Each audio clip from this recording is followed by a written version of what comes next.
Today in my speech, I will discuss with you about the media that I have chosen an award-winning novel that is a thriller, suspenseful book known as in Cold Blood, written by Truman Capote. For this week's speech presentation, for the first main point of speech, I will briefly discuss what took place in Holcomb, Kansas. What I'm about to tell you is based on a true story of the Clutter family who lived in Holcomb, Kansas. And when you think of Holcomb, Kansas, I want you to think of a quite small country town back in the late 1950s, because right before the murder happened, no one locked their doors previously. Everyone felt safe and thought nothing bad could happen in a one-stop sign town, and that only bad things happen in bigger cities. So the two criminals known as Richard, or also known as Dick Hitchcock, and Perry Smith were friends in prison together. They heard of a rumor from another prisoner that sparked their interest in the Clutter family. The rumor was that Herb Clutter, the father, kept a large sum of money in a safe in their home. So after Dick and Perry got out of prison, they took a drive down to Holcomb with the intentions of stealing their large sum of money and escaping to Mexico together. After they broke into the home, they searched for the safe. Unable to find it, they soon realized that the rumor was not true because of their enraged with disappointment that there really was no safe with the money in it, that they decided to murder the family and steal what they could, leaving with only $50 that Mr. Clutter had in his wallet and some home items. They fled the scene.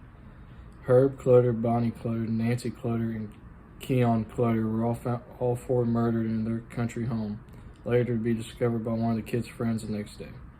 The murder of the Clutter family shocked everyone throughout Holcomb. With no leads of who the killers might be, the investigation was cold. After some news got out about the family, the prisoner who had told the rumor about the safe to Dick and Perry caught word of the murder and told the law officers of who did it. Later, Dick and Perry were discovered in Vegas and was taken back to jail for questioning, and later confessing about the horrific murders, were sent to prison awaiting trial. Author Truman Capote took interest and began researching the Clutter family and their killers, turning their nightmare of Holcomb, Kansas into an award-winning non-fictional book that we all know as of today. In Cold Blood, Capote was a good author with some of his work, but was in Cold Blood that put him on the map for becoming a great author during his time.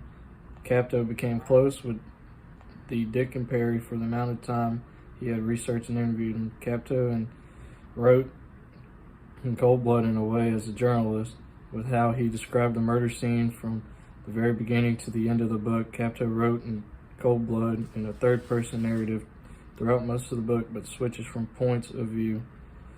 The murder scenes to where the point of view is portrayed from characters within the story, such as the murder scenes were described as Dick and Perry's point of view, and the execution was told from Agent Dewey until Dick and Perry were hung from the murder of the Clutter family. In conclusion, I have always loved a good thriller, suspenseful book, and I believe Truman Capote did just that when writing this book about the Clutter family, though it was a gruesome way of how their lives ended just because of some little rumor. I think Capote did a very great way of how he wrote this book, with the significant use of point of view and how it varies throughout the book to give us, the readers, a different feel of emotions from the beginning to end.